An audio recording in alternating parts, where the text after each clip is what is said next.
All right, there we go. We've got a red light. Yes, we do. Hello, everyone. Welcome to the Best Book Club podcast. I'm Shanna. And I'm Jen. And, how was your week, Jen? Yeah, if we could just go ahead and copy and paste what I said last week into this week. Still just the podcast, that would be good. Eh? Literally nothing else. I think I'm kind of in Groundhog Day. Yeah.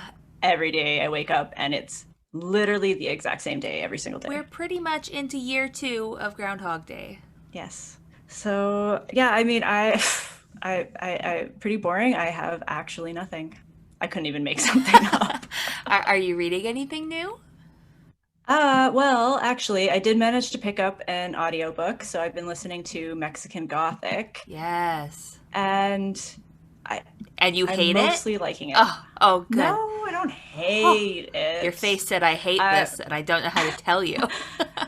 If anybody can ever see my face, it usually says I hate things, even though I'm about to say I like them. I can't control it. I know I am enjoying it. There are some things that I'm not super fond of. But one thing I kind of forgot to mention last week when we were talking about how 2020 impacted our reading was that I kind of feel like I'm hating way more books than usual. And I don't know if it's just because of the subject matter or I have no idea because they're all different books and I'm not enjoying a lot of them. I am enjoying this one, but there's definitely parts of it that I'm not. So I am only about, I think, halfway. So well, I still have buckle up. Tons of time. Yeah. I mean, I hear that it gets really weird right at the end. Yes, it does. You still haven't read Rebecca, so... No, so that is on my list, but because I keep missing it during the spooky time. Yes, the perfect time. So I didn't get to read it because someone else had borrowed it from you. Well... And now I have to wait until October. See, anybody out there who has read both Mexican Gothic and Rebecca will know what I'm talking about when I say that there is, like, something really similar near the ends that kind of ties them together. But I can't even tell you about it until you've read both of them, so... I know, I'm on it. I'm currently on it. Sweet. I do really like the way that they're describing this house. I love that Gothic feel. I just can't get enough of it. I mean, in all honesty, I'm just going to say it's the characters. If the characters were taken out of the book and then everything else was left. It was just a spooky house? Yeah. Yeah, I'd be so down for that. Otherwise, I'm just still reading The House in the Cerulean Sea for book club. That's it. That's all I got. What about you? Nice. What's new with you? What are you reading? Well, I went back to work today. It was my very first day back at work after my maternity leave. That is sad. It's a little sad, but I really like my job. I drive a Zamboni, so there are worse jobs. And I got to work with my husband, and he's a total babe, so that was nice. So that's not the worst day. It was not the worst day. It was actually pretty gravy. But, back to work, so that'll just be another thing on my plate for a while. But that's okay. I gotta go back to work eventually, and then I'll stop in like 4 months because I'll be having another baby, so I really shouldn't complain. And as for what I'm reading, I just finished the Song of Achilles. I did a reread for this episode. I finished that like an hour ago, so I am prepped for this. I'm still reading the Cerulean Sea, of course.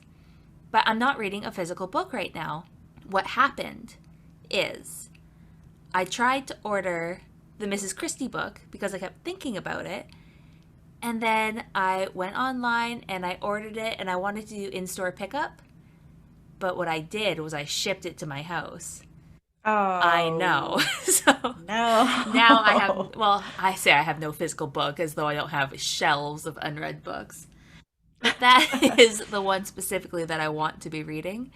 So, yeah, now I just have Cerulean Sea.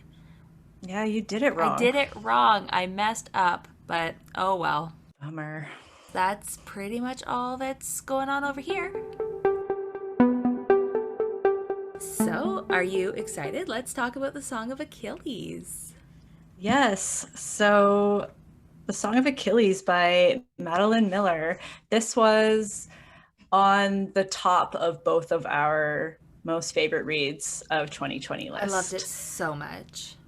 It was amazing. Yes. And I'm actually really jealous that you just like reread the whole thing. Oh, and it was every bit as good the second time around.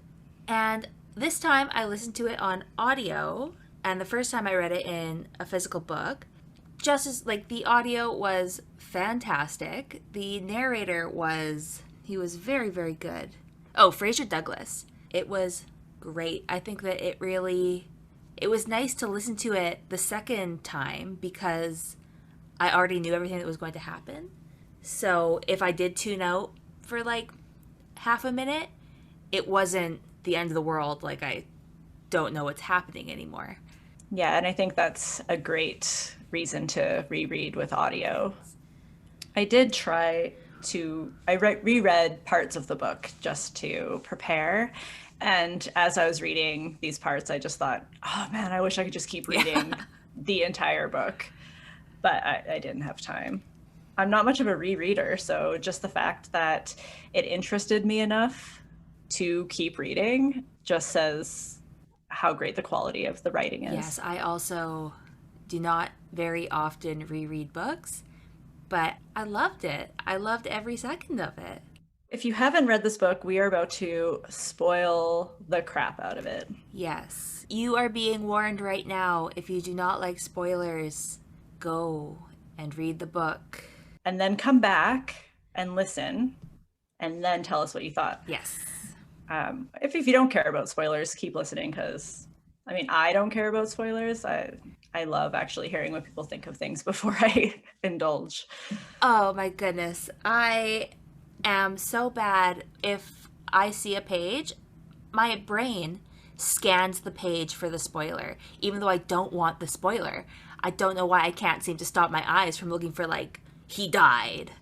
Yeah, which is a real problem when I try to send you pictures of books because I just want you to read the one single quote that I circle. No, don't show me the page. No. I will read the whole page. But it's nice because now she scribbles out everything else just to stop my tempted eyes.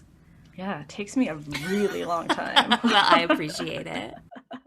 Tell us about Maddie Mills. Sorry, that's what I call her because I'm in love with her. It's actually Madeline Miller, the incredible author of this book and Circe. Yes. So Achilles was Madeline's first book, and it was published back in 2011. It won the Orange Prize for Fiction in 2012, which is now called the Women's Prize for Fiction. It was also a New York Times bestseller. It came back into popularity in the last 2 years after the release of her second novel, Circe, in 2018. That was actually the first Madeline Miller that I read. Yeah, me too. And is why I picked up The Song of Achilles. Me too. Shanna actually told me to read The Song of Achilles for a long time, but they looked at the cover and thought, no. Never judge a book by its cover. For so long. And then I had to read it for book club, and I knew I was wrong, which, I mean, I always am. I always am wrong when I say, nah, I'm not reading that. Maybe that's how you should start picking your books. Yeah. Anything I think sounds stupid, I'm reading. Since reading these two books, we've both become such huge fans of Madeline Miller's. I love her. I love her so dearly. Everything she writes is great. Every interview I listen to or watch or read, I just want to know more about her. She's just so smart. Yes. Madeline Miller was born on July 24th, 1976 in Boston, but she grew up in New York and Philadelphia. She graduated from Brown University with a bachelor's and master's degree in classics. She then went on to teach Latin, Greek, and Shakespeare to high school students. She also studied at the University of Chicago's Committee on Social Thought, which I tried to research what exactly this was, and I read the description 10 times and tried to understand what it was, but it was far too intellectual for me to even figure out. Sounds like it's smart school for smart people. Yeah, I kind of got it was like you pick something really specific that you want to study, and then you kind of like study the crap out of it, but in like an artsy kind of way. I won't be going to that school. She also studied for a year at the Yale School of Drama, where she focused on the adaptation of classical texts to modern forms, which I found to be really interesting because although her novels aren't modernized forms of the stories, they are fantastic retellings of Greek mythology. And I expect that learning how to adapt classical works there did, in fact, influence her writing. I love this. I had no idea about that, but it makes so much sense. This this might shock you, but I don't know jack about Greek mythology. Me neither. Actually, I literally knew nothing until Madeline Miller taught me everything she knows. She has taught me everything that I know at this Yeah. point. And so with historical fiction, I used to kind of shun the genre because I thought, okay, even if it's history, it's also made up. So you're just teaching me fake history. How good is that? And I'm acting all smug like I'm reading history books all the time and don't muddy my history knowledge with your fake history. No, I was also No. not doing that. But knowing that she has such a strong education and background in Greek mythology makes me feel like I can trust her and like the version she's telling Yes. me is close enough that I could probably get away with it. Yeah. Well, especially because she can actually speak Latin and Greek. It's So ridiculous. so the Song of Achilles is a retelling of the Iliad by Homer. And so she has read that book in its original Greek. So when she's telling this story, she's not translating it. She's doing a total retelling, but she knows exactly what Homer was trying to say. She's not just making up the story of Achilles, right? I married a guy with a Greek last name, which means I now have a Greek last name. And that's about as close as I get. It's fun when people are like, "Oh, you're Greek." And I'm like, "Not at all." Oh, not even But let me close. tell you about Achilles cuz I know Yeah. that one. The Iliad, that's like, oh, is that one super long? They're both poems. Like the They're super long. I just okay, one yeah. sec, one sec. So obviously nobody who's listening can see this, but you can. This is the Iliad. This book is about 600 or so pages long. The Iliad is an epic poem. It's written in some kind of poetic structure. I am not great with poetry. No, me neither. But I've read a little bit and it doesn't really read like a poem, not like a traditional one that you're used to. So, oh, and a lot of this is like actually the introduction. But I'm thinking of the Odyssey. And I think that one's a lot shorter. Maybe. I'm not sure. I don't have that one. But I wouldn't be surprised if it was just as long. I don't know. I keep thinking maybe I'll read them. I don't know. Yeah, I don't know about the Odyssey, but I know the Iliad's long. So the Iliad is it kind of talks about the snapshot, like this little snapshot in the Trojan War. It's kind of at the very end. It doesn't even touch the end of the Trojan War. It's just like 6 weeks or something near the end. Okay. And then the Odyssey is like after the Trojan War, and then Odysseus trying to get home. Oh, okay. Yeah. I love Odysseus. So I think the Odyssey is a lot more likely that I would try it. Yes. I've also heard Madeline Miller talk about a translation of the Odyssey that she really enjoys by Emily Wilson. Yes, here, her blurb. She blurbs it. Anything she blurbs, I am like, Yes. okay. She says, Wilson's language is fresh, unpretentious, and lean. It is rare to find a translation that is at once so effortlessly easy to read and so rigorously considered. So, the unpretentious and lean part Yes. is what intrigues me because my main problem with poetry, although even like flowery writing, I hate it. It's I find it so hard to slog through. So if I could read this like epic poem without feeling like it's smarter than me, I would like that. Yeah, and I think reading this translation, the one by Emily Wilson, would probably be the best way to go. But that's for the Odyssey. I haven't found one that says the same thing about the Iliad. And I'm sorry, you were talking about the Iliad. Yeah. It's okay. They go hand in hand. They're both these epic poems by Homer. And I mean, we're going to end up talking about them both regardless. Yeah, so the Song of Achilles is basically a retelling of the Iliad. And like I said, it just kind of covers a really small period of the Trojan War. So like I said, yeah, I've not read the Iliad. And Shanna has not read the Iliad. I have not. But I do have a copy of it on my nightstand for a couple of reasons. One of them being that my youngest daughter's name is Calliope, and Calliope is actually the Greek muse of epic poetry. And it's said that she may have been Homer's muse for writing the Iliad and the Odyssey. So that wasn't my main reason for naming her that, but it did kind of help cement. It is a lovely, lovely name. Yes. And then my other reason actually is that I read an interview where Madeline Miller says that she got her love of Greek mythology from her mom reading to her from the Iliad at bedtime, which I just thought, that's so cool. Like, I want to be Madeline Miller's mom.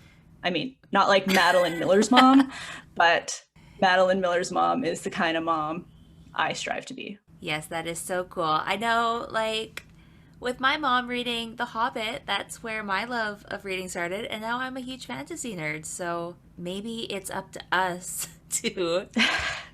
Oh, man, I gotta read my kids some really smart stuff really fast. Yeah, I mean, I tried doing that with Jorah when she was little. I was always reading to her from my books, and I do that with Calliope as well, but eventually Jorah was like, I don't want to hear this anymore. I want to read Harry Potter, and I don't want you to read it to me. So bye. Well, at least she's reading.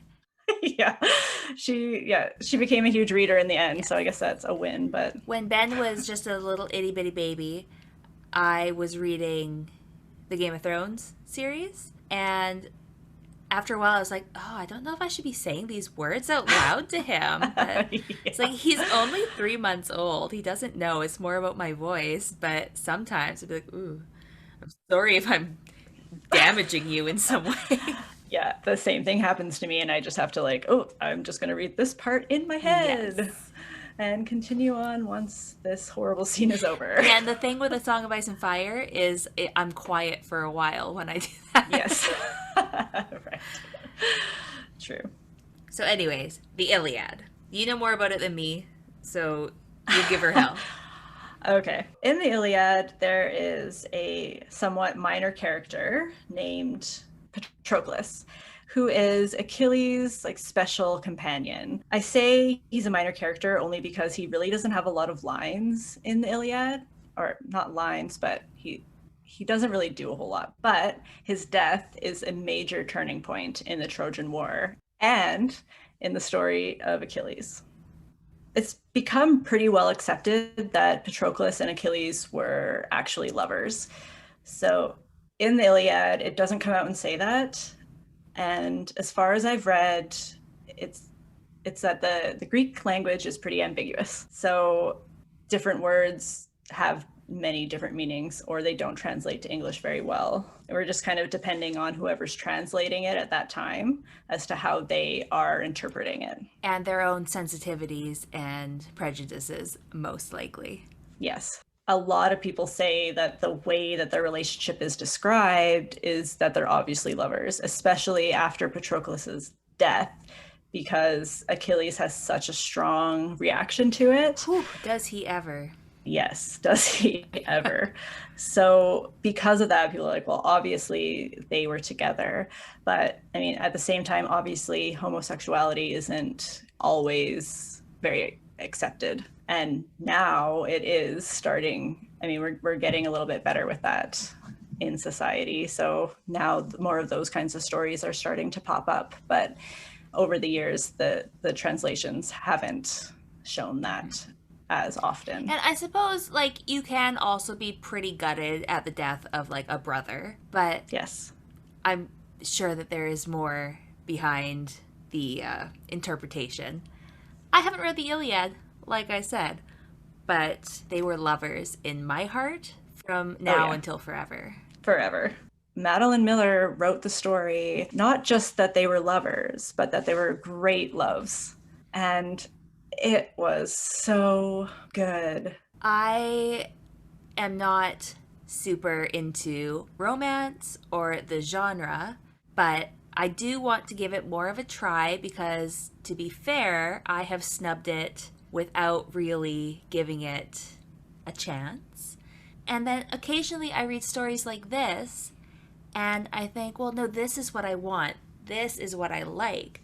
So there's obviously a type of romance that I enjoy. I think it's just taking that time to dig it out and find it that might help open the door to that whole genre for me. Because these guys melt me and just break me. Yeah, and I was thinking a lot about that, why it feels so different than traditional romance. And I kind of thought maybe it has to do with the fact that we're seeing the story through Patroclus's eyes. The whole story is written from his point of view. And he loves Achilles just unconditionally, but he can also see his flaws.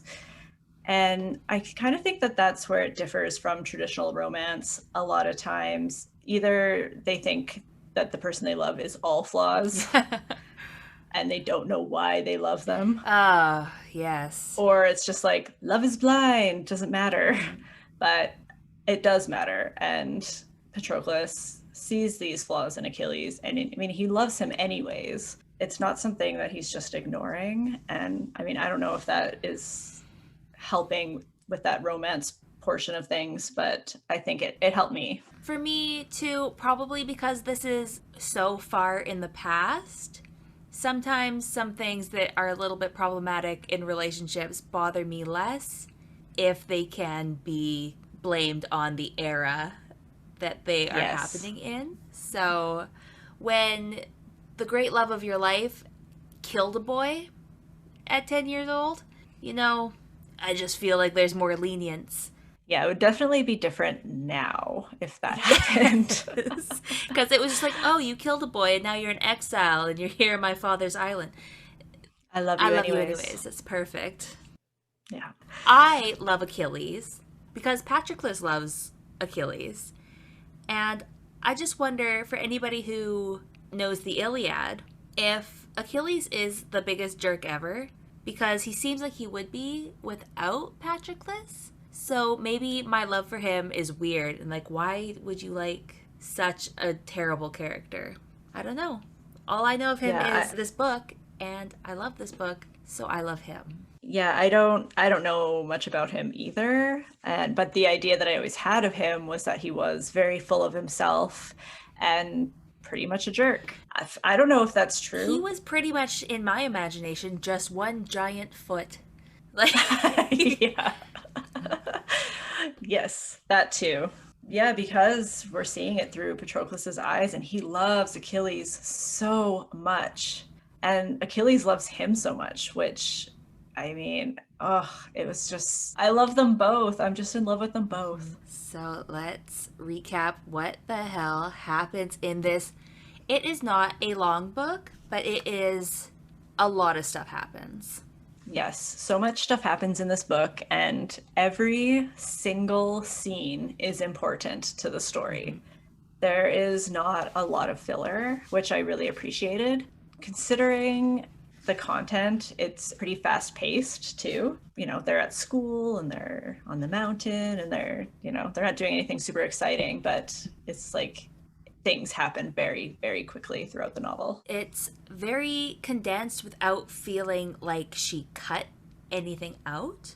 It's 369 pages, and it feels like it keeps moving because so much is happening. like you get to see their lives from boyhood to death, and it just doesn't feel like you're missing anything. The book begins with Patroclus as a young boy seeing Achilles for the first time at a sporting event. It's kind of like the Olympics or something. Yeah. Even being so young, like how old? Do you remember how old they were? 5. So Super young. young. He is immediately struck by Achilles. What he says is, "My eye catches on a light head among dozens of dark, tousled crowns. I lean forward to see, hair lit like honey in the sun, and within it, glints of gold, the circlet of a prince." Oh, 5-year-old little boy seeing the love of his life for the first time. It's so lovely. So much of her writing is so beautiful like that without feeling pretentious or flowery, Yes. like I don't understand the words. It still has that effect of just making me swoon just with the language that she uses. Yeah, I totally agree. Her writing is so beautiful without being over the top. Then the story moves to setting up how the Trojan War even starts. So, for anyone who doesn't know, also, like we said before, I didn't know anything about Greek mythology or the Trojan War before this book. Oh, yeah. So, quick disclaimer, not Greek mythology experts. Definitely not. Do not take what we say to the bank. Your check will bounce. Yeah, we will probably get it wrong, but we're going to try to tell you what happened. So Helen, who is the most beautiful woman in the world, gets to choose a husband. So all of these suitors show up to her place, and she ends up choosing Menelaus. Yes. Yeah, that's right. I'm not entirely sure how to pronounce all the names, so... I listened to the audiobook, and I will still probably butcher half of them. Yeah. But Menelaus does sound right. Menelaus, yeah. So we're going to try. So she chooses Menelaus, and then the rest of the men that showed up, who Patroclus is also in this group of men. Even though he's like 8 years old or something? Yeah, he's still a very small child. So obviously Helen doesn't choose him. She does not. All the other men there have to swear an oath that they will fight if anyone goes against this decision. So, you know what I thought was kind of weird? They all bring her presents, and then they get to pick somebody. That seems like a good way to get a bunch of free presents. Yeah, why didn't we think of this? Well, I love presents. I also love presents. Not as much as I love my husband, luckily. Well, I guess if he brought the best one, then... He wouldn't. No. Eventually, many years later... For setting up the Trojan War here, it's a long time in the future when the boys are 16 years old, and Helen is an adult now, because she was just a little girl as well when she was promised or wed. Paris of Troy decides that he wants Helen because she's the most beautiful woman in the world, and he just steals her in the night, is the story that everybody is buying. I am on team Helen sucks and went willingly, and this is her fault. Yes, I also got that she decided to go with Paris instead. It just, I don't know. The story that she's telling isn't adding up. I'm doing the math. No. I'm not liking what I'm seeing. No. But so because this happens, all of the men who were at this original oath swearing thing, they are going to be called to defend her, whether it's her fault or not. You know what? It is not expressly said that she went on purpose. So if she was a victim and she was kidnapped, I'm victim blaming pretty hard. I think there was one line somewhere that did say maybe. Yes, I mean she chose it. I don't remember. I think it was Patroclus and Achilles are theorizing later on, because I remember listening to it being like, yeah, boys, I agree. Yeah. It's okay. She was happy. It's fine. Yeah. She was something. Yes, so all the men who swore this oath now have to defend her honor and get her back. Agamemnon, who is Menelaus' brother, leads the troops to Troy, where they basically sit there for 10 years, not saving Helen. I hate him so much. Oh, he's just the worst. Yeah. This is all what happens later. Let's rewind back to when the boys are little, just after these games. A few years later, after seeing Achilles at the games, Patroclus is 10 and he accidentally kills another boy. And then he gets banished to Thea to live at the palace of Peleus, who is Achilles' father. And he essentially collects foster boys. And I think I remember it being like he's kind of building an army. Yeah, they pretty much owe him. And so, yeah, he's making an army out of exiled noble kids. Which, I mean, is pretty smart. They gotta go somewhere. And they come with presents. Yes, they do. Presents The everywhere. Greeks had their present game pretty tight. Yeah. So this is where Achilles and Patroclus like meet for real. And Achilles also in turn sees something special in Patroclus right away. I think that what it was that Patroclus didn't swarm him like the other boys.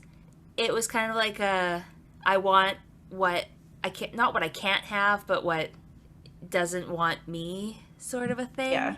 Although Patroclus was like, I do want him. Yeah, he was swooning a little, but in private. yes, and Patroclus was a little bit snobby, I would say, and he was angry. And like he was shunning his lessons because when Achilles actually does finally stop and meet him and talk to him, he finds him basically hiding in a closet, not wanting to go to class, which is kind of adorable. Yeah.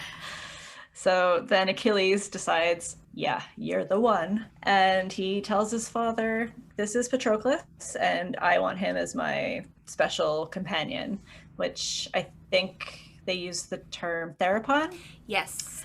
Kind of means lifelong special companion. That means that pretty much no one can ever separate them. Patroclus goes where Achilles goes, and there can be no question. Yeah, and all of the other boys wanted to be this, and that's why they were all adoring him so much. And nobody understands why he picked him, because it's very unclear why he would. But there was something. Turns out it was love. There was something.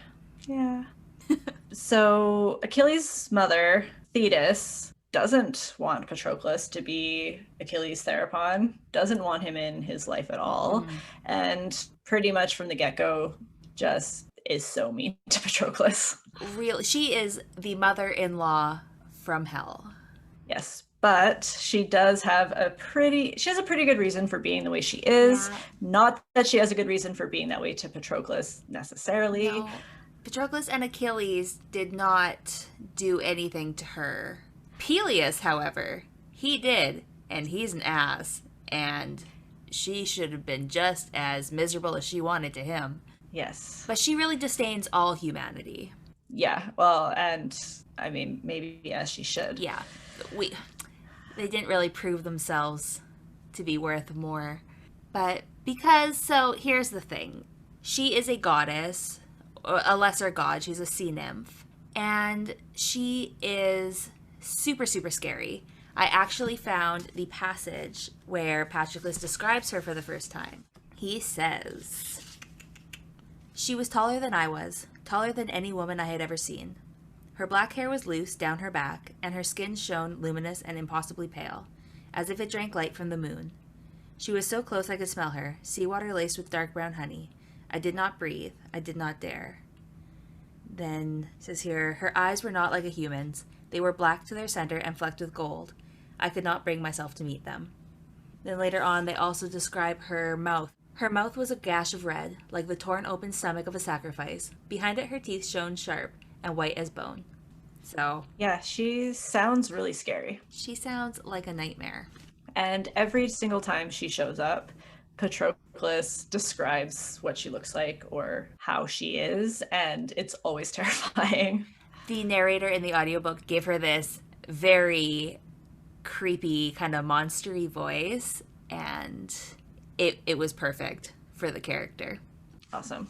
Thetis' story is not very nice. Like you said, she was a sea goddess who Zeus loved, but there was a prophecy that said that she would bear a son that was more powerful than his father. So obviously Zeus couldn't have that. So he forced her to marry a mortal man, Peleus, against her will. Very much against her will. Very much. I think he waits on the beach for her to appear and then attacks her, rapes her, impregnates her, and then she just has to be with him and be married to him for a year. That's yeah, the gods force her to agree to stay for a year. That is a raw deal. F that. For some reason she does. I guess she has to. I don't know. It must be god business, but must be some kind of magic keeping her there. I don't know, but the second the year is done, she runs back to the sea. Never. Well, she returns, but only for her son. Yeah, just to see Achilles and to be a part of his life, but otherwise she hates all other mortals. She has every right to be pissed right off. Yes. But yeah, she was a really interesting character, I thought. I really liked her parts in the book. She was definitely very interesting. She was not quite a villain. Yeah, she didn't do very much. She was mean, but there was only a few parts in the story where she actually kind of contributed to what was happening. Yeah, no, there was one big one that comes up pretty soon. But otherwise, that was she just, the one. Yeah. Other than that, she didn't do too much to actually influence the events. She was just standing around being rotten about everything. Yes. So one day, the boys, they are getting older and they are best friends.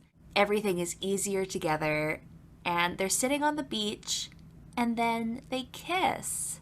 Thetis saw it, and could you imagine having your first kiss and then looking out and your scary mother is in the water just like pissed off?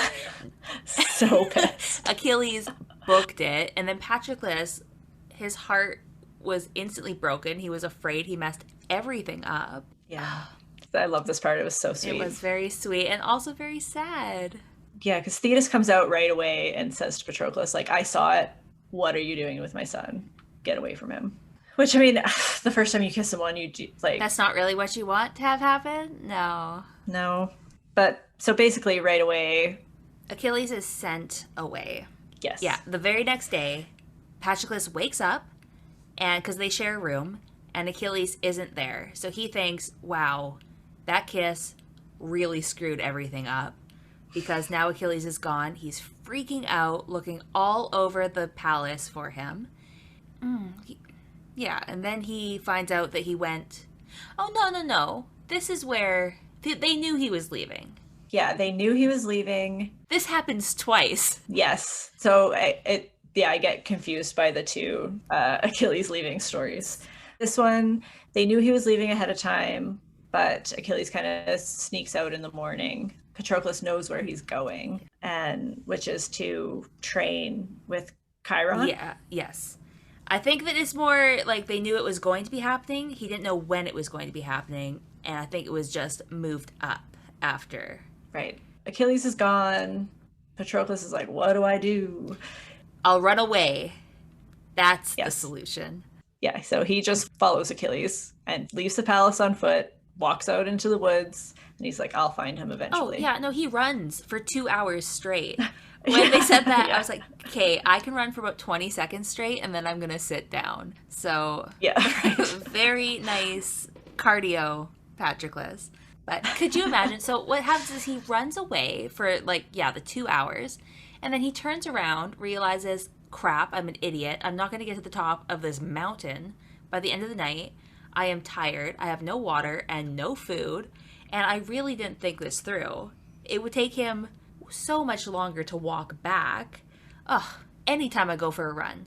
By the time I get, halfway there, I'm like, crap, I need to run back too? No, thank you. Yeah, time to turn around. So I felt that in my soul when he's like, oh, crap, I ran too far. But, luckily, Achilles is there just waiting for him. And he says, I hoped you would come. And he did. Yeah, because he didn't want to make the journey up the mountain without Patroclus. Yeah. They're reunited. And then Chiron, who is this centaur. Which is awesome. Comes out of the woods, right?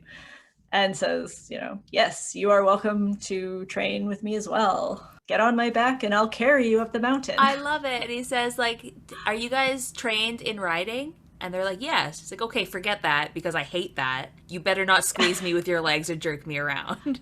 Yeah, because normally I don't let people ride on my back on the first Yeah. date. But most people didn't just run for 2 hours to the base of a mountain. So I'm going to make an Yeah. exception. You look bad. Yes. They go up the mountain to Chiron's cave, and it's this gorgeous cave of rose quartz, which I want to live there. This part of the book is my favorite. I could just read this section from when he runs away to the end of the Mount Chiron part. I love it so much. I want so much for the boys to just be able to pause in time here. Yeah, well, this is where they're just living their best life together. They're together, they're learning things that they're interested in, like music and medicine. They don't have to be princes or wards. No. And Thetis actually can't see them in the cave, where she can see them everywhere else. So they finally have that little bit of like privacy to explore their relationship, and they do. Quite intimately. They take advantage of that. I wonder how Chiron was feeling about that. I'm sure he was fine. But I thought, like, okay, your mom can't see you, but I'm pretty sure Chiron has ears. Yeah. I also was kind of wondering about that, but I just kind of hope that maybe he had like gone to the bathroom or something. Yeah, he had like his noise canceling headphones on and he was hanging out playing his lyre. Yeah, we can only hope. But yeah, this whole part of the book is beautiful. Yeah, so the boys stay there for 2 years until they are 16 years old. They learn medicine from him and all sorts of stuff just as it happens. Chiron sees Achilles fight and he says, I can't teach you anything, you're already the best. And he asks Patroclus, do you want to be a warrior? And he's like, no, I don't. So then they don't have to even do any fighting up there, which is also lovely because they do a lot of fighting later. Yeah, they do enough of that. It should be said that there is a prophecy that says that Achilles will be the greatest warrior and will be remembered forever, but he will die very young. Him and Patroclus live their lives with this idea hanging over their heads, and he knows that he's going to have to make a decision.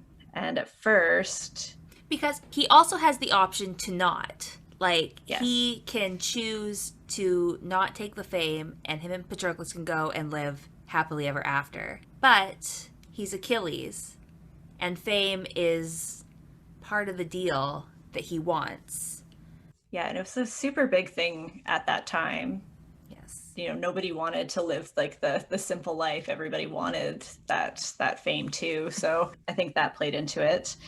But he doesn't really want to make the choice at this point. He's kind of hoping, I think, that he doesn't have to, and that he will just be able to get around it a little bit. Yeah. Well, when you're 16, you're absolutely invincible still. Yeah, so he's not going to die young in his mind, and he's going to be able to have the fame, and he's going to be able to live with Patroclus for the rest of their lives, and that's just kind of what he's hoping for. So then it comes that Achilles and Patroclus have to leave the mountains, which was so sad. It was very, very sad. They were just hanging out, and then they hear a soldier or a messenger sent from the palace just calling for Achilles, and he says, you have to come now, your father is summoning you. And so after 2 years up with Chiron, they suddenly have to pack up and go home. They both say, we'll be back. We're just going to go deal with this and we'll be back. I think Chiron, you can tell, doesn't think that they will be back. Yeah. But he doesn't say it to them. He's very kind. Yeah, he wasn't buying it, but, he went along. They have to go back to the palace, and then everybody is gathering, and they're like, wow, something big is going on. And they were waiting on Achilles to get there so that it's Peleus, isn't it? Right. Yes. He can announce that Helen has been stolen and that they're being called to fight against Troy. Yeah, so this is where it's revealed that Patroclus was at like the whole oath ceremony with Helen. Yes. He forgot. He was so young, and it was such a weird thing, and so much has happened since then that, he just didn't remember until they mentioned it. He's like, this Yeah. sounds... They read his name out on the list, like reading the names, and they're Yes. like, oh man, that's my Yeah. name. Don't say anything. Yeah. They were hoping to get around it because he was a exile, so he technically didn't carry his father's name anymore, which they were hoping would make the contract null and void. Thetis shows up at this whole thing as well, and she's just there being scary. But she does not want Achilles to go to war. She thinks he is too young, and she knows that he will die young, and I can't really blame her for not wanting her boy to go to war and die. No, me neither. I don't know that the way she goes about it was the best.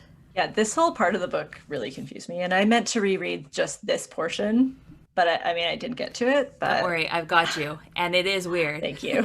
It's weird. So this is the second time that Patroclus wakes up and Achilles is just gone. And this time he is freaking out. He's running around the palace looking for anybody to tell him where Achilles went. And eventually he gets Peleus to tell him where he went. Thetis made him go to the island Scaros? Is it called Scaros? Skyros. Yeah. She stole him away to Skyros, where he is hiding as one of the foster daughters. It's basically the same thing as Peleus does with boys. This island is where nobles send their daughters to be fostered, which is a ripoff because at least Peleus has like a palace and it's nice there. Skyros is like a jagged, rocky island in the middle of the ocean. It didn't sound great. No. No. But they're fantastic dancers there, so at least they've got that. Yes. Not only does Thetis make him go, but forces him to marry the daughter of the king there. Her name, I heard it said about 1,000 times, but I cannot say it. Datamea? Datamea? That's as good as I'm going to do. Datamea. She is stoked because Achilles is super hot and super famous. And so she is all about it. They get married, and then Thetis also forces them to consummate the marriage, which you would think she would be against, but apparently she is not. And so she makes them do it. And I am scared to even try to say the name.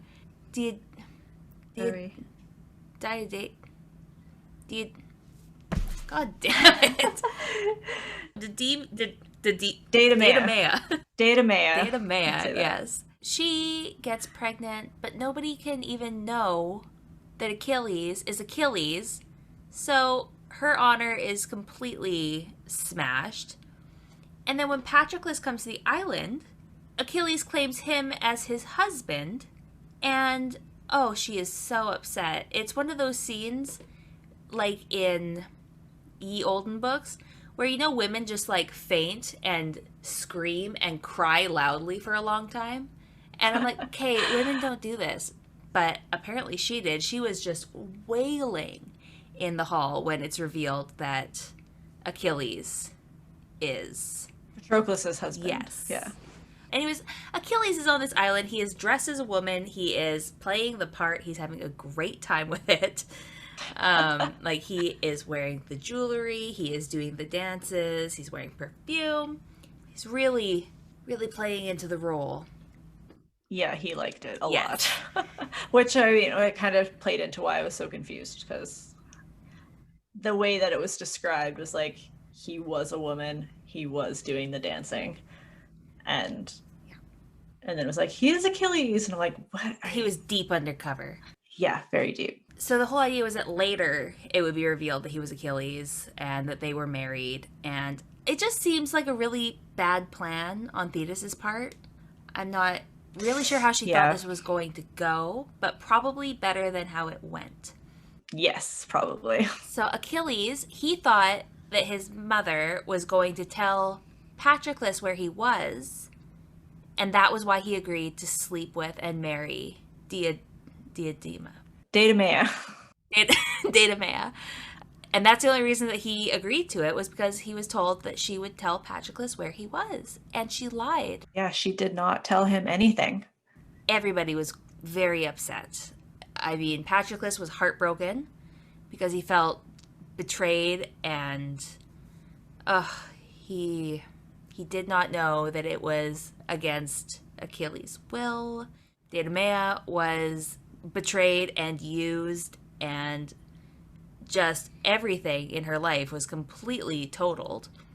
And yeah, Achilles, he actually did okay, I guess. I mean, he would. Yeah. He's Achilles. Yeah, he was. I mean, he does okay until he doesn't. Until he doesn't, yes. He saved it all up. Yeah. There's a part where Deidomea goes to Patroclus's room and confronts him about the whole thing. And I mean, I really wish I had reread this part. It's still weird. It's still weird the second time around, too. So, okay, yeah. First, she's like, you're so ugly. Everybody says you're ugly. My dad says you're ugly. The girls say you're ugly. I think you're ugly. And then she starts telling him all of the ugly parts of him. And Patroclus is just like, oh, you know, she's really sad. Don't be mean. And then she slaps him. And then he's like, don't slap her back. Like, he's just really keeping his cool pretty good. And then she's like, why does he love you and not me? And then they have sex. Because he just feels so bad for her and he wants to comfort her. And then it sounds like they have sex and it is not satisfying for her. So then she's all mad. And it was very uncomfortable. I felt bad for everybody involved. Yeah, it seemed pretty sad, a pretty sad story. Yes. I mean, I don't know. It felt kind of strange and out of place, but... Yeah. I just don't really think Patroclus would have done that, but I don't know. What do I know? I don't know. He was pretty recently heartbroken. It might have felt a little bit like retribution. Yeah, maybe. That still seems a little bit out of character. She is then sent away to the farm or whatever, to her aunt's house to visit, but actually it's to have the baby, since nobody can know that she's pregnant and going to have a baby because nobody knows that she is married. But the father, I cannot remember his name, but her father, the king of Skyros, he tells Achilles, like, the kid has to have your name. And he says, yeah, okay, that's fine, that's fair. And then Thetis wants to raise the boy, like the baby. So that poor woman has everything stripped from her, is not loved by the man that she wants to love her, and then her kid is taken away. Yeah, it's so horrible. She really is delivered a raw deal at every angle. It sucks. But this is where we meet Odysseus, other than at the very, very beginning. He was also at the Helen oath swearing. Yeah. So Odysseus shows up at the island with this ship and says, you know, we're going to war and we want you to fight with us. Except what is so fun is that Patroclus and Achilles are still not outed as Patroclus and Achilles. They're still calling themselves Cryomedes, which is like the son of Chiron. And Achilles is still posing as a woman. So Odysseus gets there and he starts talking to Patroclus like, you seem so familiar. He's like, oh no, I'm not. He's like, where are you from? And like, he's just skirting around it and lying his ass off. Yeah, because Odysseus knows everything. He does know, but Patroclus thinks he's getting away with it.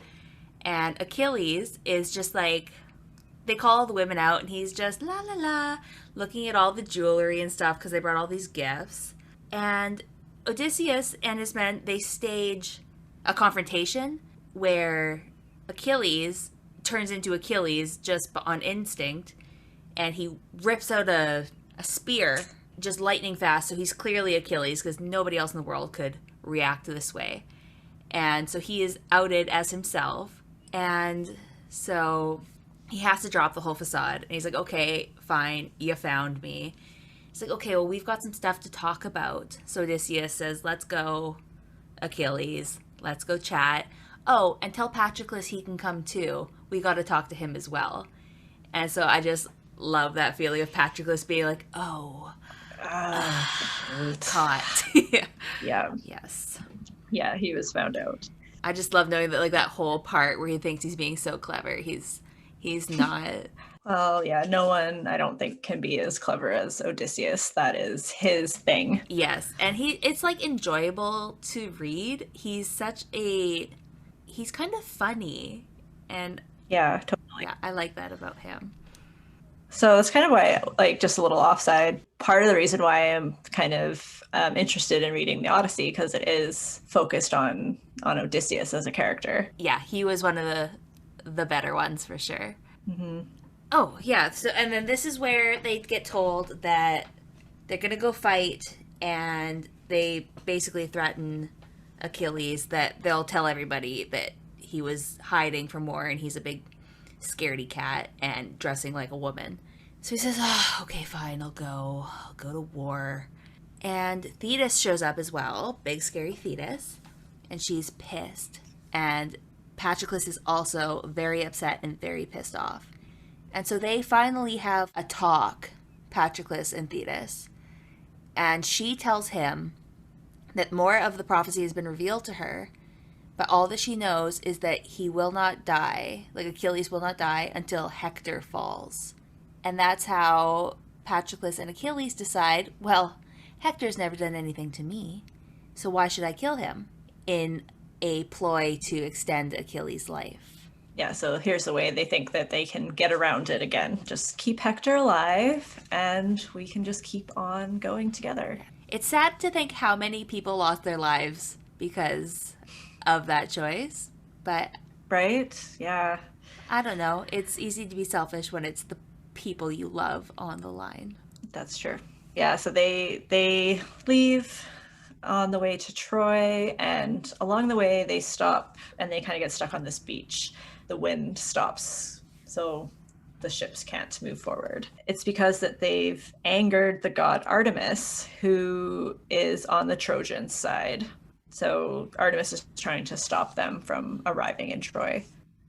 So yeah, Artemis stops the wind, and it becomes clear that they need to appease this god Artemis. So Agamemnon, who is the worst, sets up this whole kind of wedding. His daughter is to marry Achilles, and he brings her out and just kills her right at Achilles' feet. Yes, and he's positioned, like the guy who slits her throat, is positioned so that Achilles, even being the fastest, greatest warrior in the world, wouldn't have seen it coming and had nothing, like he couldn't do anything about it. They lied to him. He did not know that this was going to happen. And this was the moment that sealed Agamemnon as a bad guy. He is a villain, and I was so angry. This girl trusted that this was happening, and she was so happy, and then they just slit her throat. Yeah, and they tried to say, oh, she knew and she went along with it. She didn't know. He sacrificed his daughter, and that's evil. I mean, evil. And I mean, how can you be a good guy when your name is Agamemnon anyways? No. Actually, I remember being really shocked. I mean, we read this book in, I think, June of 2020 or something. I still remember that moment of reading that and being like, oh shit. Yeah, I was not stoked. Yeah, it was pretty sad. Yeah. But immediately, she's sacrificed. Artemis is appeased. The winds start blowing again. I don't like him much either. No. So now the ships are on their way again to Troy. Ugh. And yeah, when they get there, they basically just spend years and years and years not invading the walls of Troy. They just set up camp outside of the walls and then spend 10 years raiding the outlying cities or towns. Yeah, they spent a long time there because somebody, Achilles, refuses to go after Hector because he hasn't done anything to him.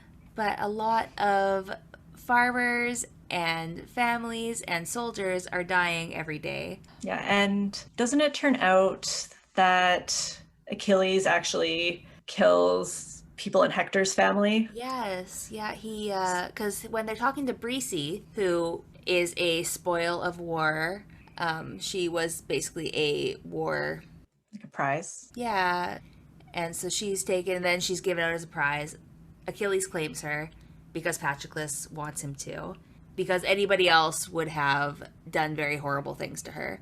They built her a tent, and they just started collecting women to save them from all of the other men. And so one night they're talking to Breezy, and they ask, like, what do you know of Hector? And she says, I don't know anything about Hector, but I know of his wife. And so she tells about their family, and afterwards Achilles is telling Patroclus, like, I killed all of them except the youngest, like, so that their name and line will survive, but they're all dead. Like, I killed that family. Yeah, so it's like he keeps saying, why would I kill Hector? He hasn't done anything to me, but now he can't say the same thing back. Exactly. Yeah, Hector's got every reason to want to kill him. Yeah, I mean, I love that they've kind of created this little like city of saved women. Yes. It's I love that. It's so nice. I love because at the beginning she doesn't speak any Greek, and they're trying to explain to her, like, we're not going to hurt you, and she's afraid, of course. So the only way Patroclus can think to tell her is he grabs Achilles and he just kisses him. And then she's like, Yeah. Okay. Now she's listening. Like, what is going on? Oh man, her and Patroclus's relationship was just so sweet. They grew to be such close friends over that 10 years. And oh man, it that broke me. They were so, so sweet, and so they got so close, and Breezy had feelings towards Patroclus that were romantic. She basically offered him, like, you can still be with Achilles. I just want to be your wife and have your children, and we can still be this. But he said no. And yeah, it was very sad because I was like, oh no, that sounds like a great deal. Of course it can't happen, but you know, it's kind of like staying on the mountain. It's like what I kind of wish would have happened. Yeah, me too. And he says no, but he does envision that life with her. And he does say maybe if there had been no Achilles, this could have been possible. But alas, there was an Achilles, and that was all that he wanted. Yeah. So yeah, they collect women. The war goes on forever. Patroclus becomes a great healer, and Achilles finally has the chance to be this great warrior that he was born to be, and his bloodlust is high. Yeah, he loves it. He comes back just covered in blood every day and buzzing. Yeah, that just goes on for a really, really long time. They develop these relationships. We find out more about how much Agamemnon... I really hate these names. I am sorry. Agamemnon. I love the name Agamemnon. I cannot handle it. It is too many M's and N's for me. I think before reading this book, someone somewhere there was a joke about naming their child Agamemnon. Yeah. So I didn't know who he was at this point. I just thought, that's really weird. Why would you make a joke about this? Now I know, and I like the name. I cannot say it. My mouth refuses to say so many of these names. Yeah. So him and Achilles argue a lot. They are both very, very proud, and neither of them are willing to back down or say they were wrong. Agamemnon, he takes a spoil of war that is a girl who is a priest's daughter from a neighboring town, and that was such a bad move. Yeah, basically Achilles wanted to take her and add her to their little tribe that they had going on, but Agamemnon, no, I can't even say it now. But Agamemnon was like, no, why do you get all the ladies? Where's mine? Yeah. So he's like, I'm taking her. You don't get to say anything about it. Well, then her dad comes and he's like, I'm a priest and you're a jerk. Give me my daughter back. He's the high priest of Apollo. And why would they piss off Apollo? Yeah, bad. Such a bad idea. And he's got to have known this, but he turns him away. And then he prays to Apollo, and the next day, plague. So much plague. Yeah, so all the animals, all the men are dying in their camp. And I think that goes on for 10 days. 10 days, yeah. And then Achilles is like, okay, something's got to happen. So he gathers all the men to talk to them, but without Agamemnon's approval, and they end up fighting. Because Achilles went behind his back, Agamemnon is pissed off. And it's become clear that the reason this plague has happened is because of Agamemnon's stealing this woman and not returning her to her father. But he's like, no, I'm not giving her back. And how dare you go behind my back and talk to my troops about all this, right? It's like, so I'm going to take away all of your toys, which are women. Yeah. So that's rude. And I'm starting with Briseis. Yes. And that's just such a toddler reaction from both of them. It's just two pig-headed little babies. Like, well, no, you shouldn't be doing this. Like, well, I'm going to take yours away. You can't have one if I can't have one. And it's just, I am absolutely certain that on a smaller scale, I have had this argument with a 3.5-year-old. It's... Oh, yeah. And then Achilles goes on to say, well, if you're taking my women away, then I am not fighting for you anymore. Yeah. And he said, I don't care how many people die. You're going to lose the war without me. And instead of being like, I'm being kind of stupid, I obviously have pissed off Apollo. He said, well, fine then. I'm still taking her. And Patroclus is watching all of this. And he's like, oh, you guys. And Agamemnon is going to rape Briseis.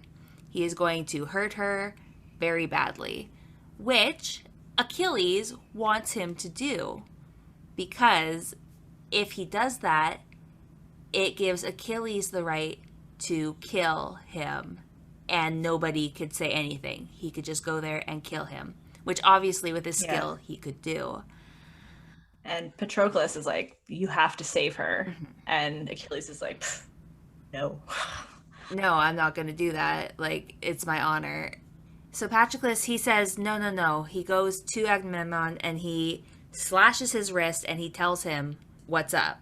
And he's like, oh, I didn't even think of that. Thank you. So instead of hurting her, he treats her really, really well to make Achilles look like an absolute fool. Which doesn't make Achilles happy. Achilles is pretty pissed. And it was, but poor Patroclus, like, he's between a rock and a hard place there. Oh, yeah. After this, the war is actually on, and the higher-ups are starting to die, and Achilles refuses to fight. He will not do it. And it's clear that they're going to lose the war unless Achilles picks up his spear and goes and spears some dudes. And Patroclus is just begging him, please, please fight. Do this for us. Put your pride aside. Go and fight. And Achilles' response is, anything else, anything, but not this. I cannot. He will not. And he's done, he's done everything for Patroclus all along. Like, he usually is really receptive to what he has to say. And now he's like, no, it's too far. So Patroclus has another idea, which is, let me wear your armor. I will go out and they'll think that I'm you. So they will all be rallied behind me thinking, oh, good, we're saved. And he doesn't actually have to go out. So his pride is safe. But also they see Achilles fighting. So all of the men are rallied together and they've got a chance.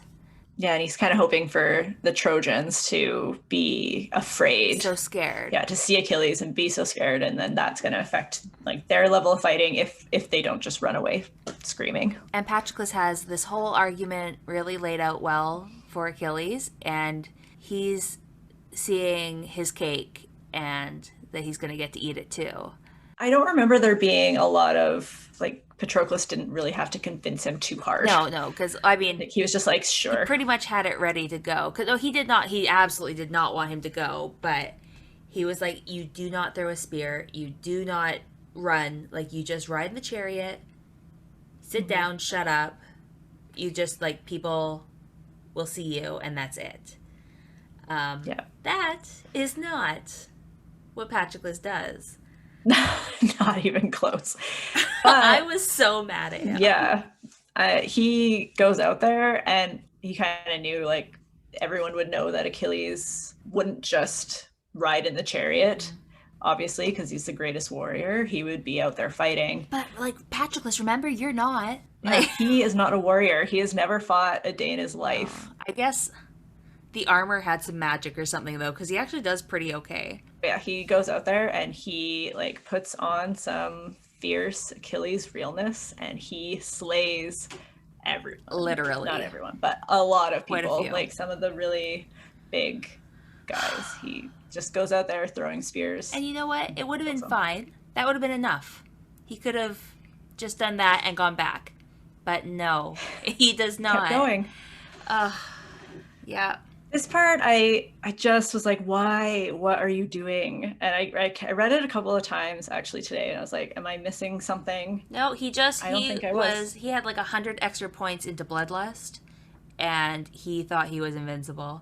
So he decides to, scale the wall? Yeah, he thought, oh, the wall of Troy is unguarded.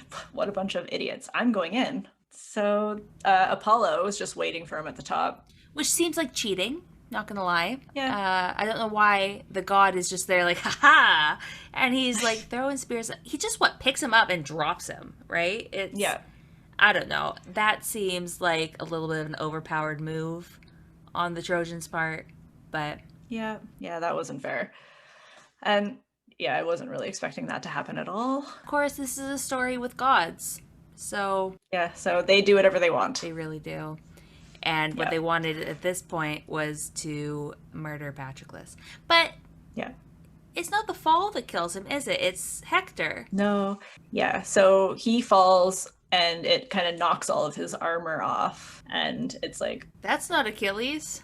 That's not Achilles, and I'm not Achilles. I'm just Patroclus. And yeah, it's revealed that it's him. And then I don't know if this point, like, his like magical Achilles-ness has worn off because he's just probably literally just Patroclus very now. Tired. Yes. Yeah. And yeah, Hector spears him in the back. Yes. And he's dead. And the scene, Patroclus describing the feeling of the spear going through his body and how it felt to die was like, I had my heart racing. I love that we didn't lose him as a narrator. We just got ghost Patroclus now. Yeah, in Greek mythology or in Greek history, if you're not buried, then your soul still roams the earth. So he's still able to tell the story from his point of view. Yeah, so he still sees everything, and this part was gut-wrenching. Yeah, it was horrible. His body is taken back to the camp, and Achilles is broken. Mentally, physically, everything. Emotionally, he is completely wrecked. He wraps up and he puts him in their tent, and he does not let them take him or burn him or anything. He just wraps more blankets around him as he begins to rot and stink. Yeah. And he just lays with him, and he won't. I can't even, in all honesty. So... Yeah, he lays with him. He won't let Briseis like clean him up. He won't let anybody near him. And the whole time, Patroclus is, a ghost, kind of just watching this whole thing happen. And he's wanting Achilles to let him go. He's having to watch the love of his life mourn him. And he is so racked with guilt because he let him go. All of his pride doesn't matter anymore. Not without Patroclus. I loved, actually, there was some foreshadowing on Mount Chiron where they're talking about Hercules, and how he killed his wife, his family. And Achilles is saying, but isn't that a worse punishment for the wife because she had to die? And Chiron says, but wouldn't it be a worse punishment for those who are left behind? And he's like, oh, well, yeah, I guess. But he's very non-committal about it. I'm like, oh, honey, you are going to learn in 200 pages. And like I wonder, because the glory was so important to Achilles that he was going to be this great warrior and he was going to be remembered for all time, and that he knew that the only thing that he had to really give was his life. Like he was going to die young, but he was going to live on as this great warrior. But he never really considered what that would do to Patroclus. But he also didn't consider that, you know, maybe Patroclus would die and what that would do. So I wonder if he had known that information, if that would have changed his decision. Yes, I definitely think that all of it stopped mattering to him the second that Patroclus was gone. That was what he lived for, and without him, there just wasn't a point anymore. No. Oh, and he was so mad. Hector put on his armor from Patroclus's body, and wow, if you want to make Achilles mad, do that, because he killed the crap out of him. Oh yeah, he was pretty pissed off. And then and then I mean, there's a whole thing that happens where Achilles like goes out and there's like the river god or something he has to. Oh yes, I was really confused about that part. Yeah. I don't know if it really matters. I don't think so much, because the next part that sticks in my brain anyways is that after he kills Hector, he just drags his body around like a complete psychopath. Multiple times a day. Like he drags it around behind his chariot, and then he does it again, and then he does it again. To the point that the men in his army are like, you have lost it. Yeah. And then Hector's father comes and asks for Hector's body back. Because the spirit's gonna be just chilling in the void until he's buried. And because Achilles has just been dragging him behind his chariot for a long time, I kind of expected Achilles to kind of have, you know, I don't know, be more angry at this point still, but he had it was done. I think because he came to him and he was coming to him as a father and as somebody who loved this person, and he still has Patroclus's body at this point. And so he's like, I see, like, I'm sorry that this happened to you. I'm sorry that my son took him from you. And I think he saw the same pain, and so he gives Hector's body back, and this is when he finally accepts that Patroclus needs to be burned, and they need to move on to the next part. Which is pretty much Achilles just wanting to die. Yep, so he just keeps going until he does. And it takes a while because he's such a great warrior that he's trying not to fight very good, and he's still just so good. He's just so good that he just keeps living anyways, but eventually Paris kills him. Yes. At this point, like, it's just once he is dead, you just kind of feel this relief for him that finally it can be over. And he asks that his ashes be mingled with Patroclus's, and that they're buried together so that their souls can go into the underworld together. Yep. And you just think like, oh, finally they will be reunited. But then, how do you say his name? Pyrrhus? The son? Yeah, the worst. Yeah, not Paris. It was really confusing because there's a Paris and a Pyrrhus. Pyrrhus is Achilles' 12-year-old son. Remember when he knocked up Deidamia? Yeah. Well, Thetis raised him, so he is a little twisted in the brain. Yeah. So he shows up and he's like, I'm here to replace my father. And I am so great. As like the greatest warrior, right? And he's not. Well, he such is, an but asshole. He's not a very good kid. No, I would have been disappointed. So he decides, no, we're not putting Patroclus's name on my father's monument. My father was so great, his great name will not be muddied with a servant. And Odysseus does go to him because Patroclus comes to him as a ghost. And he's like, please, don't make me just wander here, because they were all leaving the next day. So he tries and he fails. But he's like, just please let it be known that I did try. And so then they all leave, and poor Patroclus's soul gets no rest. It just has to hang out there at Achilles' monument where his ashes are. But because he is not noted on the monument, it doesn't count. He doesn't get to go into the underworld. Which is so sad. It was very sad, but at least Thetis gets her somewhat redeeming scene. Yes. She shows up. I think she visits a few times. Like her and Patroclus kind of. Yeah, she comes like every single day. She comes and sits at the monument, and she completely ignores Patroclus for a very long time. And he tries to talk to her, but she's just like, she won't even acknowledge him. Until one day she does.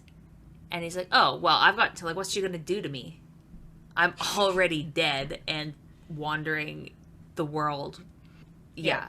So he starts to tell her stories about Achilles and who he was as a person that she never knew because she was just so bent on being the worst that she never got to know her son for the musician that he was and the lover that he was and the boy inside of that man. And so she finally gets to hear all of their stories, and it's so nice, and you kind of feel this mother's loss, even though she was not a great mom. I feel like being a sea nymph goddess, she does get a little bit of leeway for being so awful, but well, and everything she does, she's always doing because she thinks it's in Achilles' best interest. she has a different view on what is best, I think, from where she is sitting in the world. Yeah, and she did miss out on so much of his life, and Patroclus is really the only one who got to really see that side of him. Mm-hmm. So he's the only one that has those stories and those memories of him. Everyone else just sees the warrior that he was. Yeah, and then she did get to raise Pyrrhus, and that didn't go well at all. No, he's evil Achilles is what he is. And he ends up dying very soon because he was basically just an asshole until somebody killed him for it. Yeah, and then at the end, it was just so sweet. She says it's done. And Patroclus is like, what? And she had written his name on the monument so that Patroclus and Achilles could go and be together forever. And it was like her one good thing that she finally did for Achilles. And it was like a thank you to Patroclus. Yeah, it was. It melted me. Oh my goodness. It was this beautiful, perfect bow on this beautiful, perfect book. Yeah, absolutely. Yeah, my heart is actually just beating with it. It's very, very lovely. And it hit just as hard the second time around. I loved it. Even knowing it was coming, I was just, I loved it. Just a fun fact.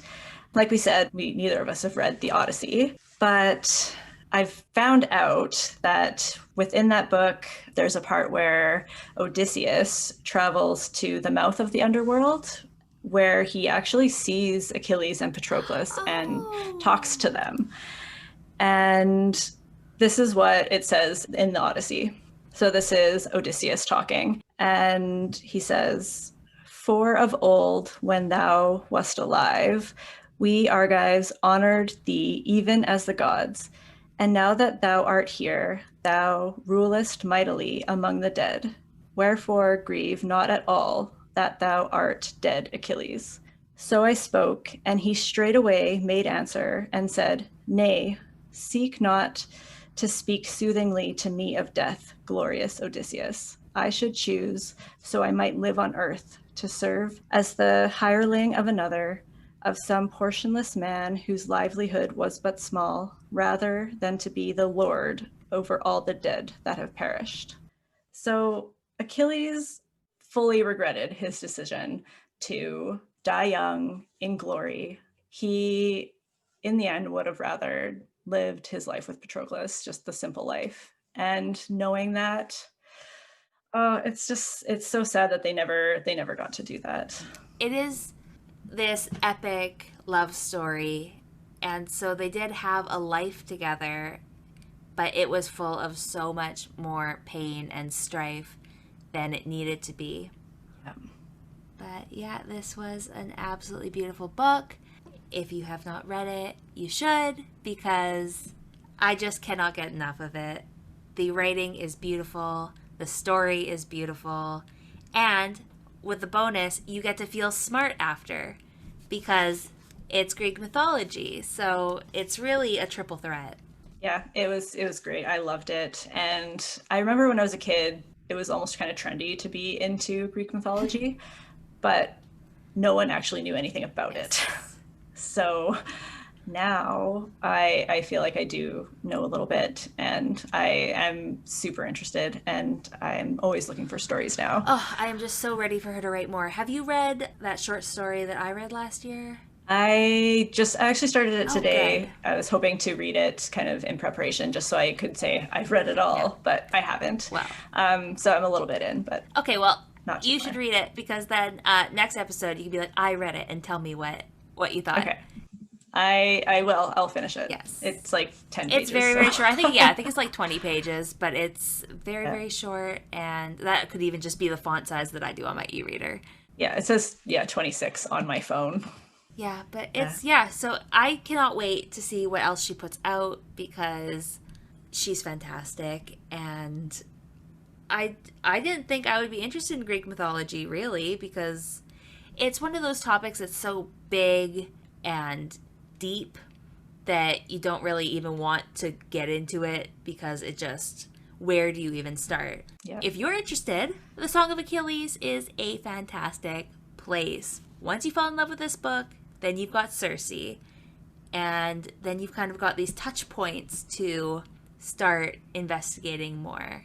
Yeah, she really takes these kind of age-old stories and makes them super accessible. Very accessible to anybody. The language is not difficult. She doesn't make it hard to read. So I find, like, with the really flowery writing, I feel dumb when I'm reading it, and I don't enjoy feeling like the author is smarter than me and just trying to prove it. Madeline Miller's writing does not do that. It must be the teacher in her. She explains it, and she tells the story in a way that is understandable. I will sing this book's praises forever. Forever, for sure. But we have been singing this book's praises forever, so we should probably wrap it up. Yeah. Next, update. Wee-oo. Remember how I said that next week was going to be the book club? Well, scrap that idea. We're actually going to make it the last week of the month, because that gives people more time to read. It gives us more time to get together with you guys and find out what you even thought of the book. So the book club episode will actually be on Wednesday the 27th. And next week, Jen and I will just be talking about some of our favorite and least favorite tropes in books.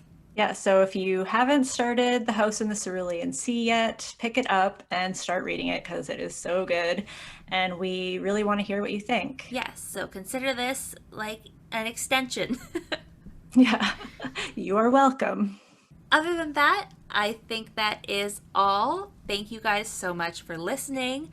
We hope you enjoyed listening to us talk about this book, and hop over onto our Facebook page and let us know what you thought of the Song of Achilles.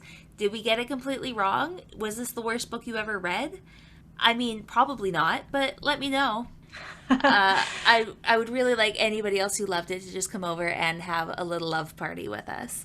You can find us on Facebook and Instagram. And don't forget to subscribe to this podcast. Yes. And maybe write us a review, because it really helps us out. Yeah, help more people find us. Okay, well, it was so nice to talk to you. I will see you later, alligator.